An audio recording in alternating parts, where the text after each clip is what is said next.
Olá, bem-vindo a mais um Repórteres. O programa de hoje é especial em comemoração aos 500 anos da Reforma Protestante de Martinho Lutero. A sucessão dos eventos após a Revolução que Lutero instaurou na Europa foi avassaladora. Em uma época em que a Igreja Católica era o poder vigente, ele contestou o poder do Papa. O mundo queria discutir a separação entre a Igreja e o Estado, e os países exigiam uma autonomia nacional. Mas ninguém foi mais corajoso que Lutero. Ele combateu a ideia de que só os sacerdotes podiam interpretar o texto sagrado e, por isso, traduziu a Bíblia para disseminá-la, justamente na época da invenção da prensa de Gutenberg. Para que as ideias avançassem pela Europa, era preciso que houvesse mais leitores. E isso alavancou os movimentos de alfabetização dos fiéis. O mundo foi mudando. A própria Igreja Católica passou por mudanças a partir dali. Uma época em que doenças podiam destruir cidades em questão de dias. 25% das crianças morriam antes dos 5 anos de idade. Neste mundo sem esperança, havia um consolo: a Igreja e as promessas de paraíso. E foi neste cenário que a Igreja Católica se transforma na maior esperança do planeta neste período, mais influente que os reis e tão poderosa como corrupta e tirânica. Era uma época de muito medo, medo de tudo, medo da natureza, medo de trovão, medo de peste, medo de bandido, muito medo. Era uma época de muita opressão pelos governos, tanto os governos religiosos, leia-se o Vaticano, leia-se a Igreja Católica, que oprimia as pessoas, dominava o levantar e o dormir, o nascer e o morrer, tudo tinha que passar pela Igreja Católica. Você não podia ser outra coisa que não fosse católico. No caso do mundo ocidental, católico romano. Então surge um homem que abala todo este império, Martinho Lutero. Ele passou da devoção para a rebeldia. Uma jornada que incendiaria toda a Europa, espalhando a revolução em várias nações e dando voz a um grito de liberdade que ecoa até os dias de hoje.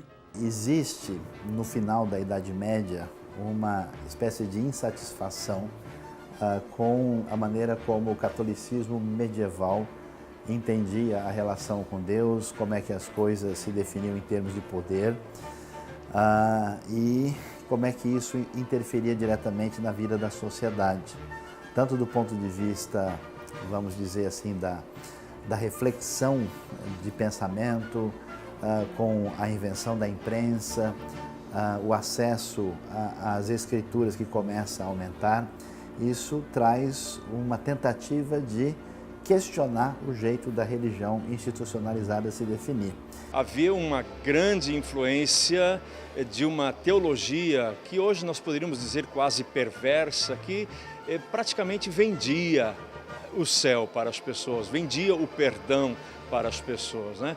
E esse frei Martinho Lutero, rebelde como era, e estudioso da Bíblia como era, ele percebeu que isso não está de acordo com o tema bíblico em si. E ao redescobrir a graça por detrás do Evangelho, ou na verdade redescobrindo o Evangelho de Jesus Cristo, traz uma ruptura para esta tendência de comercializar o perdão. Lutero ele teve a sua importância na Reforma Protestante. Começou com ele.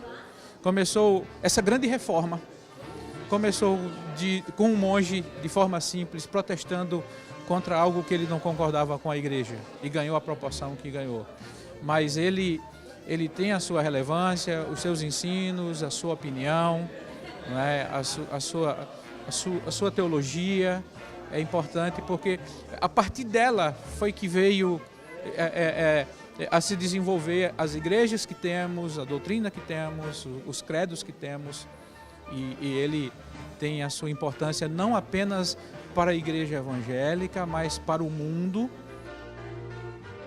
Lutero foi um grande servo de Deus e nós o lembramos com carinho porque na época em que ele lutou pela restauração dos ensinos da palavra de Deus, ele foi muito corajoso, né? Enfrentou muitas lutas, muitas adversidades e por isso o nosso carinho e respeito pela pessoa, mas em termos de culto, de adoração, é claro que o que nós lembramos são os ensinamentos bíblicos que ele defendeu. Muita confusão política, social e religiosa havia no final da Idade Média. Revoltas dos camponeses, guerras, epidemias, o declínio do feudalismo e da liderança dos papas e da Igreja Católica. A população se ressentia dos abusos da Igreja e da sua falta de propósitos e corrupção. Como religião única, a oficial, a Igreja Católica não permitia opiniões e posições contrárias aos seus dogmas. Aqueles que desrespeitavam ou questionavam as decisões da Igreja eram perseguidos e punidos. Na Idade Média, a Igreja Católica criou o Tribunal do Santo Ofício, a temida Inquisição, para combater os hereges, aqueles contrários à religião católica. No século XIII, a Inquisição prendeu, torturou e mandou para a fogueira milhares de pessoas que não seguiam as ordens da Igreja.